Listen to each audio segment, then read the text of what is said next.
Escute a palavra de Deus com o pastor Heraldo Gueiros.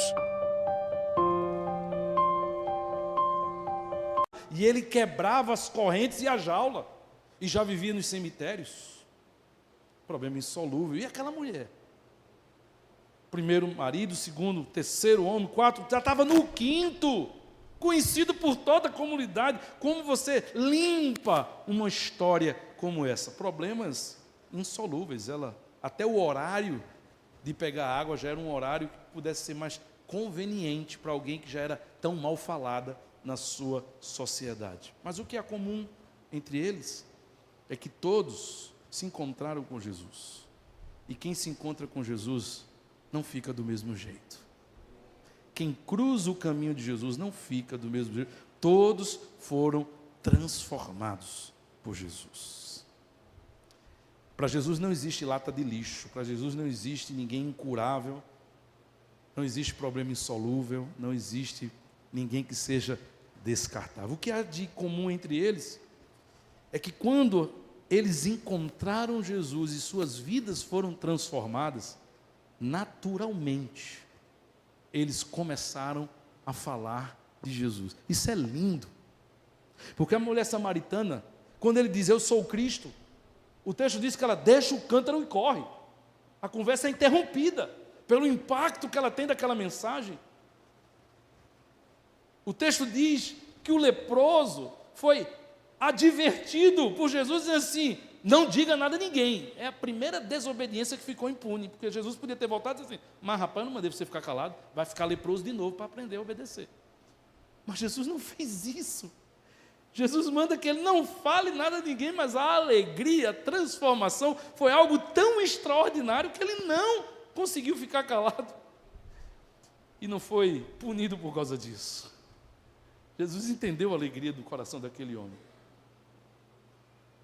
O que dizer daquele ex-endemoniado, ex-causa perdida, ex-depósito de demônio? A primeira coisa que ele diz a Jesus é, deixa-me ir ter contigo. Eu quero poder falar para todo mundo o que aconteceu comigo. E ele ouve de Jesus e diz assim, sim, você vai falar para todo mundo.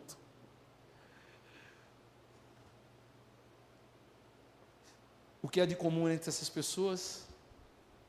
Todas foram aprovadas pela sua disposição. A mulher samaritana foi elogiada.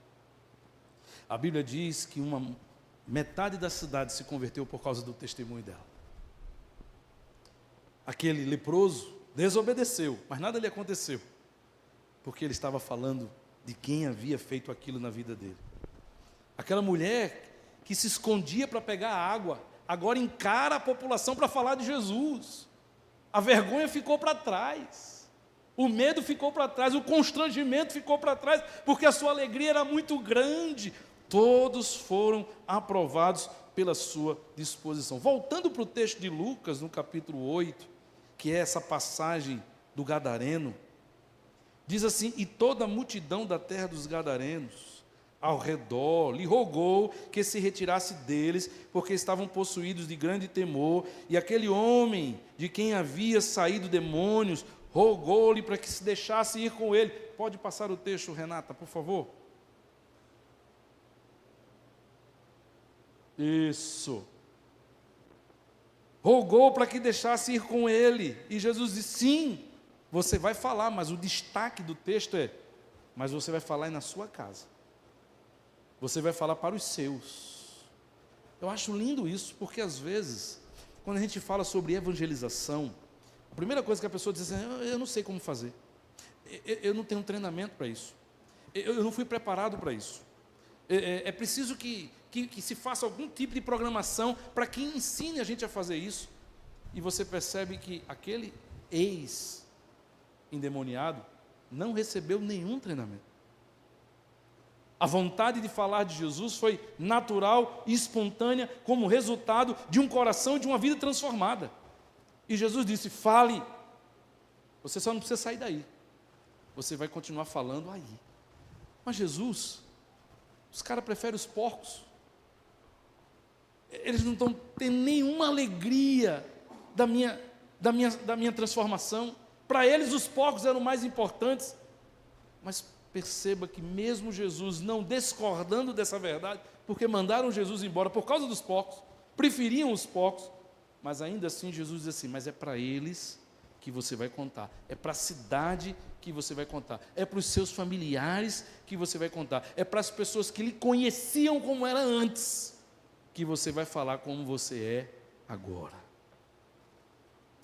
Amados irmãos, o que é que nós aprendemos com a forma de Jesus agir, com o que Jesus fez na vida desses homens? Nós precisamos, pode passar, Renata, nós precisamos aprender, irmãos, algumas lições preciosas nessa noite. E a primeira lição que nós precisamos aprender é: toda ação de Deus em nossas vidas, elas têm um propósito de transformação. Essa é a primeira coisa que você precisa entender. Tudo que Deus permite que aconteça, tudo que Deus faz com que aconteça, tem um propósito de transformação. Às vezes, você ora para que algo não aconteça e acontece assim mesmo. Às vezes você pede que algo aconteça e não acontece. E você fica perplexo porque a sua vontade não foi feita. Mas você precisa entender que acima da sua vontade você tem um Deus que lhe ama, um Deus que lhe salvou, um Deus que cuida de você, um Deus que não se afasta de você mesmo quando você se afasta dele, um Deus que não deixa de lhe amar mesmo quando você fica bicudo e chateado com ele. Tudo que ele permitir que aconteça na sua vida tem um propósito de transformação.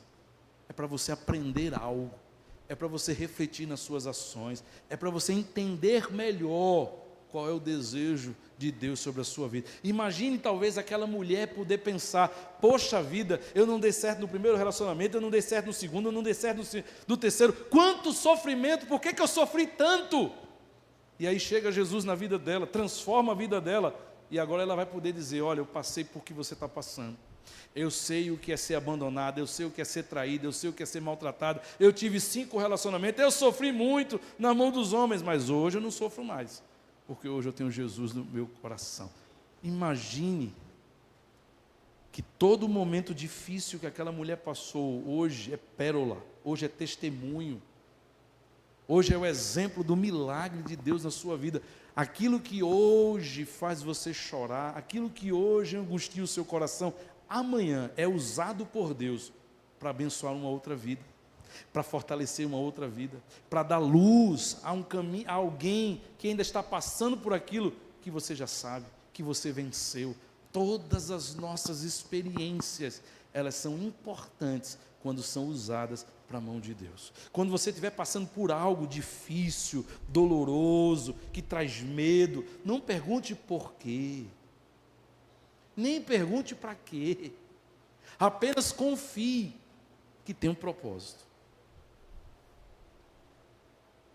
E a nossa dor hoje, amanhã redunda para a glória de Deus.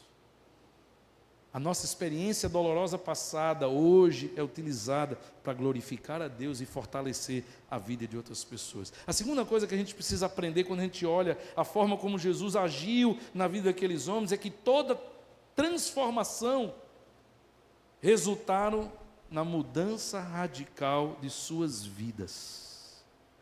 Aquela mulher só pôde entrar no eixo porque Jesus entrou na sua vida. Aquele leproso só pôde voltar para a sua família e voltar a ter vida normal porque Jesus entrou na vida dele. Aquele endemoniado não precisava de conforto, de consolo, ele precisava de libertação. E a transformação que houve na vida dele mudou radicalmente a sua vida. Sempre quando nós passamos por momentos de dificuldades, momentos de desconforto, momentos de instabilidade, isso trará mudanças radicais na nossa vida. E dentre essas mudanças, a terceira coisa que você precisa entender nessa noite é que a mudança mais celebrada por Jesus na vida dessas pessoas foi o envolvimento delas com a evangelização. Certamente que muitas coisas mudaram na vida daquela mulher samaritana. Muitas coisas mudaram na vida daquele ex-leproso. Muitas coisas mudaram na vida daquele ex-endemoniado. Mas a mudança que mais foi celebrada por Jesus foi o envolvimento delas com a evangelização. Quando o Senhor faz a sua obra, quando Ele transforma as nossas vidas, quando Ele nos enche de uma alegria sobrenatural para entender que foi necessário passar por aquele processo, o resultado natural que mais é celebrado no reino de Deus é a sua vontade de contar para as pessoas a fidelidade do Senhor. É interessante que quando você está na prova que dói, às vezes você conta o desconforto, mas quando você passa pela prova e a bênção chegou, o propósito foi concluído, a vontade que você tem é falar a fidelidade desse Deus, a bondade desse Deus. Como foi difícil passar, mas como Deus cuidou de você. Você olha para o problema não mais com tristeza, não mais com agonia de alma, não mais com desconforto. Você olha e diz assim, olha, foi difícil. Teve momentos que eu tive medo, mas o Senhor, hoje eu enxergo que o Senhor foi fiel em todos os momentos. A evangelização mais impactante que existe é aquela quando você conta o que Deus está fazendo na sua vida. O que Deus fez, faz e continua fazendo na sua vida. O que nós aprendemos, irmãos, olhando para esses 3 exemplos, para esses 3 personagens bíblicos, o que é que nós aprendemos sobre evangelização? A gente aprende na evangelização com a experiência deles, que a evangelização ela é sempre pessoal e individual. Em nenhum momento você vai ver os discípulos mobilizando eles para evangelizar. Em nenhum momento você vai ver o próprio Senhor Jesus dizendo assim, vá lá e fale. Você percebe que a motivação, que o encorajamento foi pessoal e individual. Quem deveria testemunhar eram os próprios transformados. Eles não precisavam esperar por ninguém. Quando o ex-endemoniado quis se juntar à equipe de Jesus, aos discípulos, Jesus disse, não, fica aí você, é você mesmo. É você que vai falar para os seus. É você que vai falar para os seus familiares. É você. Sabe por quê, queridos? Porque você não pode esperar por ninguém para fazer aquilo que Deus espera que você faça. Você não pode esperar que ninguém lhe acompanhe para fazer algo que foi a tua experiência com Deus. A transformação do Senhor na sua vida. É o teu testemunho, é a tua experiência com Deus. A igreja, ela pode preparar eventos, mas a evangelização ela é individual, ela não precisa dos eventos da igreja, ela não depende dos eventos da igreja, ela não se restringe aos eventos da igreja, porque todos os dias você encontra pessoas que estão passando ou passou pelo que você já passou, e você pode ser boca de Deus, você pode ser instrumento de Deus, você precisa ser voz profética sobre a vida dessas pessoas. Você não passou pelo que passou à toa, você não passou o que passou em vão. É a tua experiência que Deus quer usar. Porque a evangelização, olhando para a vida do ex-leproso, da samaritana, do ex-endemoniado, é que a evangelização ela é individual e pessoal. Aí eu queria ir com um grupo. Você pode ir com um grupo, mas não pode deixar de ir sozinho. Eu quero participar da programação da igreja. A igreja deve ter programação, e é bom que você participe da programação da igreja, mas você não pode ficar dependendo da igreja. Ela é pessoal. A segunda coisa que você aprende pela experiência deles é que ela foi imediata. Ninguém passou por treinamento, ninguém passou por classe de escola dominical, ninguém passou por discipulado, ninguém. Foi transformado, começou a falar. Entendeu o evangelho, começou a falar. Um milagre aconteceu na vida deles, começou a falar. Imediato. Não foi exigido nenhum preparo ou formação dos transformados. Isso não pode ser desculpa, porque não é a capacitação que garante o seu sucesso, o resultado do seu trabalho. Não é o treinamento, é a unção do Espírito. E que tem o Espírito Santo é usado em qualquer lugar, a qualquer hora e diante de qualquer situação. Terceira coisa que nós aprendemos com a experiência deles, irmãos, é que ela começou localizada. Ela começou onde eles estavam. O público desses transformados, que eles deveriam falar, eram as pessoas que estavam à sua volta. Ninguém precisou ir para outro lugar, ninguém precisou ser enviado. O ex-leproso começou a falar na cidade dele. A mulher samaritana voltou para a cidade dela. O ex-endemoniado ficou na cidade dele. Eu sei que é fácil, às vezes até mais confortável a gente poder evangelizar em outro bairro porque ninguém conhece a gente. Eu nunca vou me esquecer quando em 1996, depois de participar de uma conferência missionária e naquela conferência missionária consagrar a minha vida. E eu cheguei para o pastor e disse: eu quero dedicar a minha vida. Só não sei para onde eu vou, mas eu estou disposto a ir até o Japão. E o meu pastor disse: que maravilha, Geraldo. Deus certamente vai confirmar no seu coração aonde Ele vai lhe levar. Mas, antes de ir para o Japão, comece a evangelizar seu João, seu vizinho. Porque tudo começa aonde você está. É mais difícil? É. Mas perceba que Atos 1:8 não diz para você ir logo para Samaria nem para a Judéia. Você começa em Jerusalém. Porque quem é capaz de evangelizar em Jerusalém é capaz de evangelizar em qualquer outro lugar. Sabe por quê? Porque Jerusalém conhece você.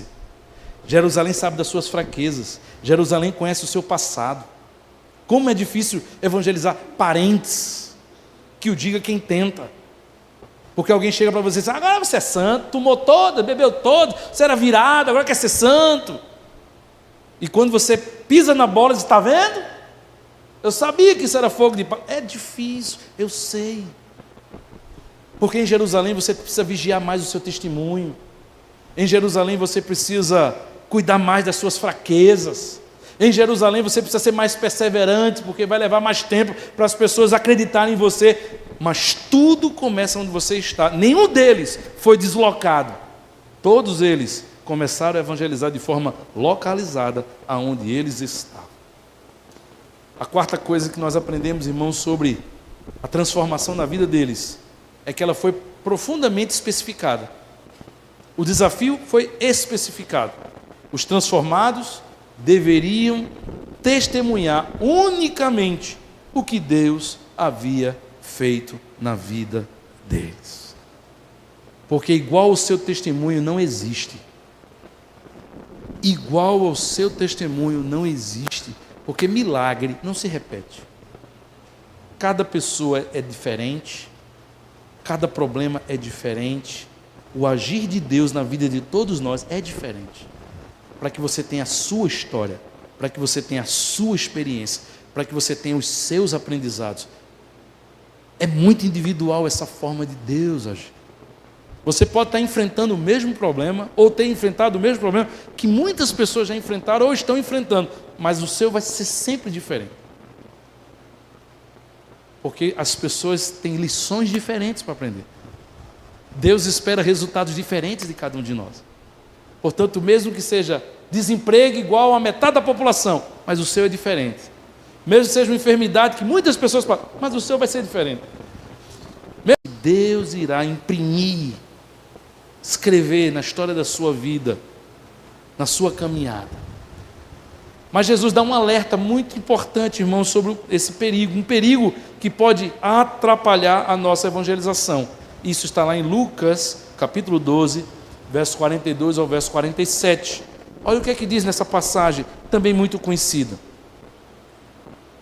E disse o Senhor: qual é, pois, o mordomo fiel e prudente, a quem o Senhor pôs sobre os seus servos, para lhes dar a tempo a ração? Bem-aventurado aquele servo a quem o seu Senhor, quando vier, o achar fazendo assim. Mas, se aquele servo disser em seu coração: o meu Senhor tarda em vir, e começar a espancar os criados e as criadas, e a comer, e a beber, e a embriagar-se, virá o Senhor daquele servo, em tempo em que ele não espera, e numa hora que ele não sabe, e separá-lo e dará a sua parte com os infiéis.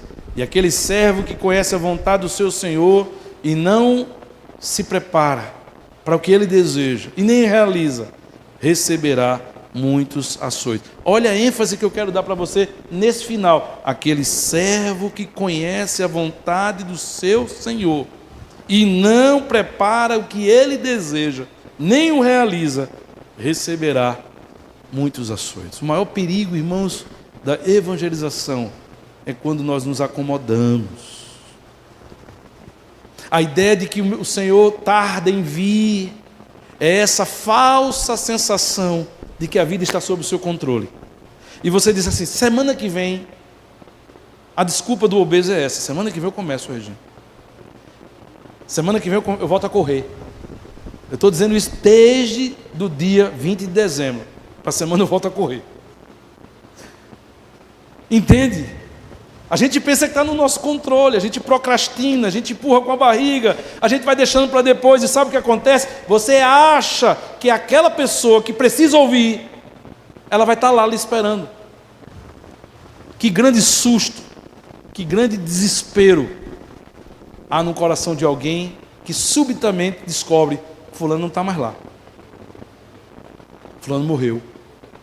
Fulano se mudou. E você teve a oportunidade e não aproveitou. Que terrível é, irmãos, o arrependimento que dá quando você diz, eu devia ter feito, eu devia ter arriscado, eu não devia ter perdido essa oportunidade. Como é terrível o arrependimento que sabe que devia fazer, procrastinou, não fez, achando que tinha todo o tempo do mundo e agora é tarde demais. O maior perigo, irmãos, da evangelização é acharmos que a gente pode fazer amanhã, que a gente pode fazer depois, e não faz. E não adianta a gente dizer que a gente ama as pessoas, que a gente tem um carinho especial para as pessoas, que fulano é muito especial. Se fulano não tem a Jesus, fulano está perdido. Se fulano ainda não conhece o Evangelho, fulano está na iminência de morrer e ir para o inferno. Nós não podemos dizer que amamos alguém, que admiramos alguém, que gostamos de alguém e termos uma verdade tão preciosa guardada no bolso para um dia a gente começar a falar do Senhor.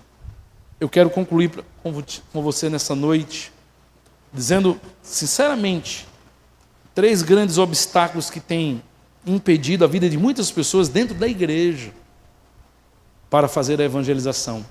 E eu chamo o primeiro obstáculo da síndrome do crente pródigo. Nós temos a parábola do filho pródigo, que eu acho que esse nome está bem enganado. Tá? Esse nome não seria o melhor título para aquela passagem de Lucas 15 do filho pródigo. Para mim, o melhor título para aquele texto era o pai amoroso. Porque a ênfase é o pai. É o pai que deixa, é o pai que espera, é o pai que corre para o abraço, é o pai que perdoa. É a figura do nosso Deus. Mas também aquele texto, aquele título não é adequado, porque não só tem um filho pródigo. O pródigo não é somente aquele que vai, vende tudo que tem, e gasta, e depois volta com o rabinho entre as pernas. Não, existe 2 pródigos. Porque existe o outro que está em casa com o pai, mas não celebra a festa do pai, mas não se alegra com a alegria do pai, mas não se alegra com a volta do seu irmão. E eu chamo isso da síndrome do crente pródigo. O texto diz assim: e o seu filho mais velho estava no campo, e quando veio e chegou perto da casa, ouviu a música e as danças, e chamando um dos servos, perguntou-lhe: o que é isso? E ele disse: veio teu irmão, e teu pai matou o bezerro cevado, porque recebeu eles são e salvo. E o seu irmão se alegrou, soltou fogos e disse: que bom, meu irmão se salvou. Amados irmãos, quantas pessoas não se alegram, não se envolvem, não cooperam, não abraçam, não recepcionam as pessoas que chegam na igreja. Há muitas pessoas que se incomodam com a igreja muito cheia. Há muitas pessoas que se incomodam com a igreja com muitos visitantes. Porque parece que a gente vai perdendo o nosso controle. É muita cara nova, é muita gente que eu não conheço. Há muitas pessoas que não celebram. Alguém tem um grande esforço, quase um milagre, de conseguir trazer alguém que não entra numa igreja. E quando chega na sua igreja, ninguém chega para dizer: seja bem-vindo, que bom ter você. E eu estou falando isso para gente. Família IPJA.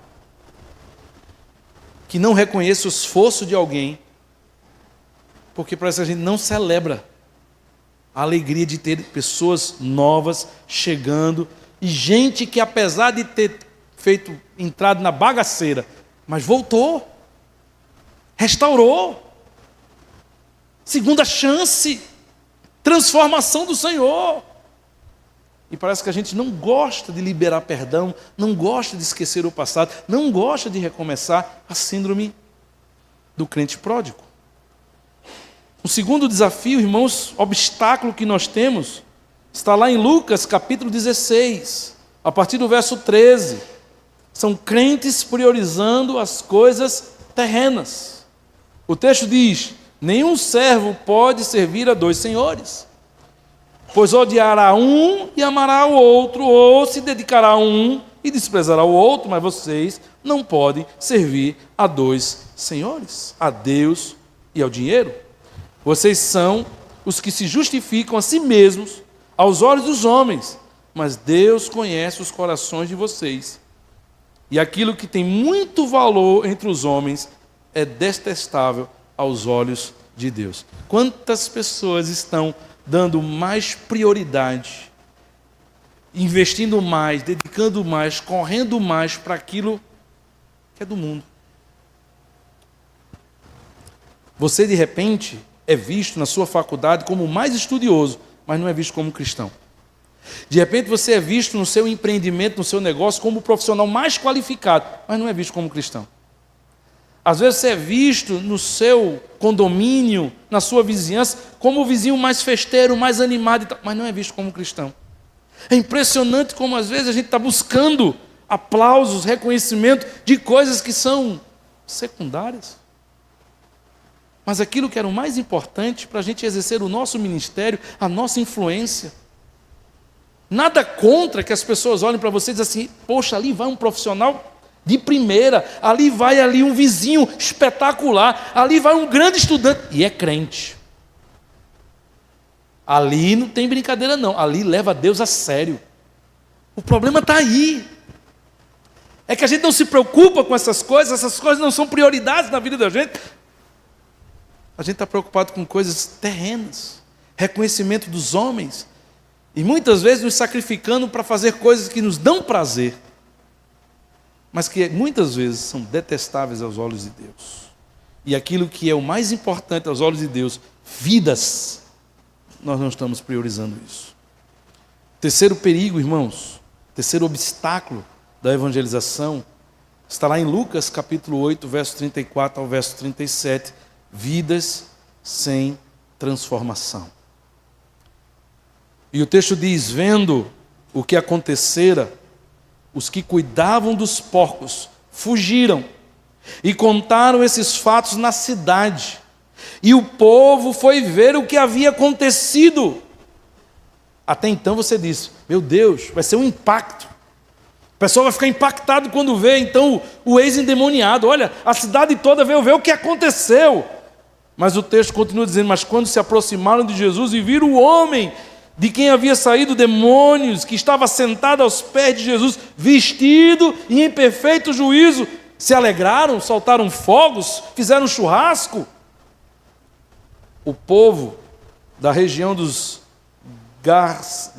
Gadarenos suplicou a Jesus que se retirasse, porque estavam dominados pelo medo. Ninguém se alegrou com a transformação daquele homem, porque é impossível pessoas que não foram transformadas se alegrar com a transformação de outras pessoas. E aqui é algo para a gente refletir: por que a gente não se alegra com a evangelização? Por que a gente não se empolga com a evangelização? Por que a gente não se preocupa com a evangelização? Por que a gente não prioriza a evangelização? Será que nós já passamos por essa transformação?